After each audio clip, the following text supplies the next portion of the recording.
Death is not an end but a door, Edgar Cayce whispered in a forgotten recording, his voice steady as if speaking from a trance.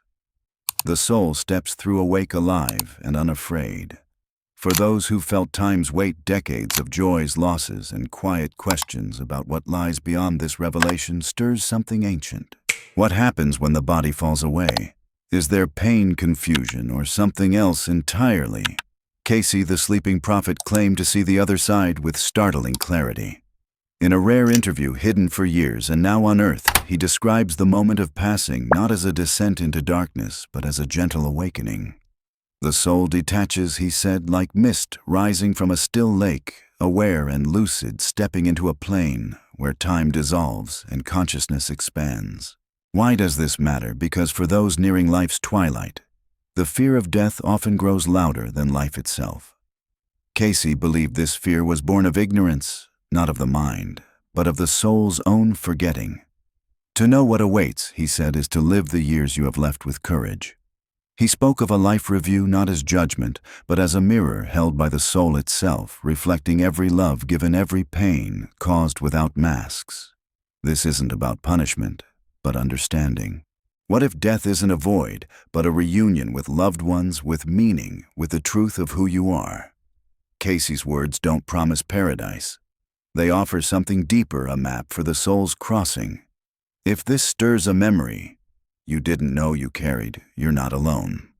Subscribe to this channel, not just for content, but for clarity. You've felt it, haven't you? The heaviness of years piling up, regrets like stones in your pocket, grief that lingers like an uninvited guest. For those in their later years, the question of what comes after isn't abstract. It's intimate, urgent, a whisper that grows louder with every ache, every farewell. Cayce understood this. He saw the soul not as a fleeting spark, but as a traveler carrying the vibrations of every choice, every feeling. In his vision, the moment of death is no rupture, but a release. The spirit slips free. He said, not with pain, but with the clarity of waking from a dream.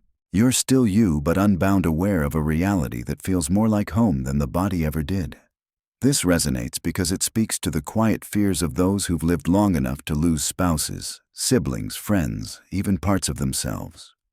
Cayce described a reunion on the other side, not with physical forms, but with the essence of those you loved.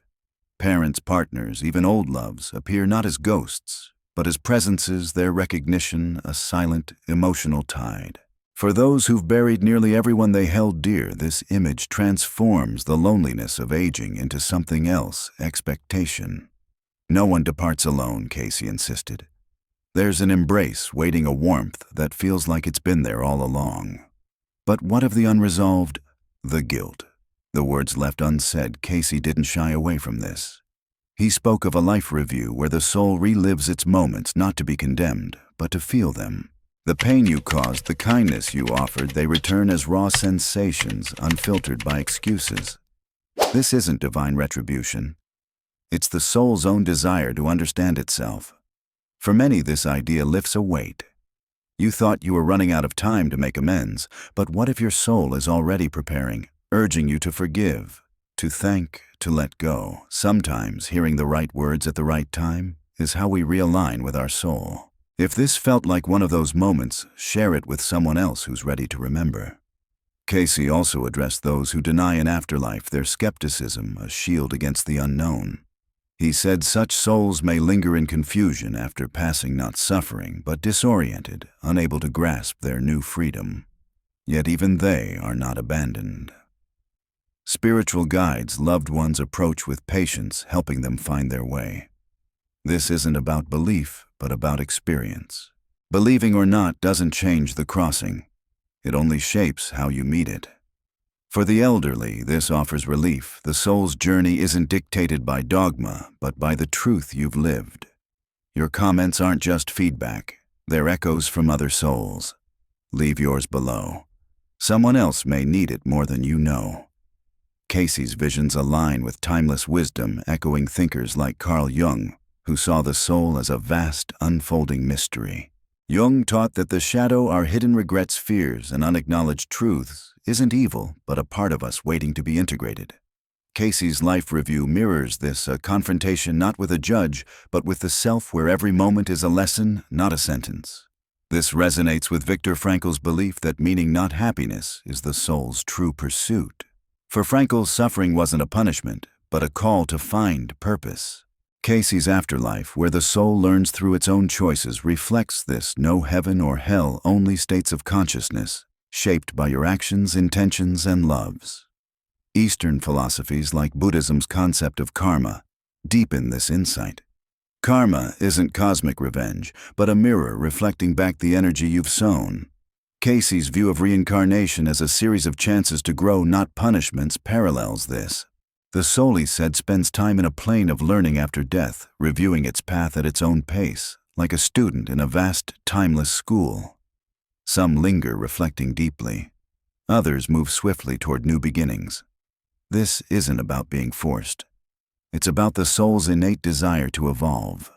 For those who feel they've failed or fallen short, this is a quiet revolution. There's no deadline for growth. Even after the body fades, the soul continues carrying its lessons forward. Cayce's rejection of eternal punishment also recalls Alan Watts, who saw the universe as a dance, not a courtroom. Watts believed fear of death stemmed from clinging to a fixed self, but Cayce went further. The soul, freed from the body, experiences time differently. A second can feel like eternity years, like a blink, because the soul moves by intention, not clocks. This explains why a loved one's presence can feel so vivid years after their passing. A warmth in your chest, a sudden intuition. They're not gone. They're attuned, connected by bonds love forged. This isn't just a channel. It's a return. Welcome back to what you always knew. For seniors, this philosophy shifts the narrative of aging. Instead of a race against time, life becomes a preparation, a chance to cultivate peace, gratitude, and small acts of truth. Cayce emphasized that simple gestures, a sincere apology, a kind word, carry immense weight. They don't vanish with the body, they lighten the soul's journey. This echoes Jung's idea of individuation becoming whole by embracing all parts of yourself, light and shadow. Every choice you make now, every moment of forgiveness or honesty, builds a bridge to what comes next. Cayce's message isn't about escaping death, but embracing it as a continuation. Gratitude, he said, is the soul's lightest burden. If he had one day left, he'd give thanks for life, for lessons, for the chance to love. This isn't blind optimism, but a call to awaken now. What if you're not running out of time, but being invited to remember your soul's purpose? The elderly, with their wealth of experience, know this better than most. Every goodbye, every silence carries a truth only time reveals. Cayce's visions confirm what you've sensed in those quiet moments when a loved one's memory feels alive, or when regret softens into understanding. He urged inner preparation not through rituals, but through peace, honesty, and love. Forgive yourself. Thank those who shaped you. Let go of what weighs you down. These acts aren't for a distant God, but for your soul, which carries their vibration into the next chapter. Cayce's Afterlife isn't a destination, but a journey where no one is lost, no one abandoned.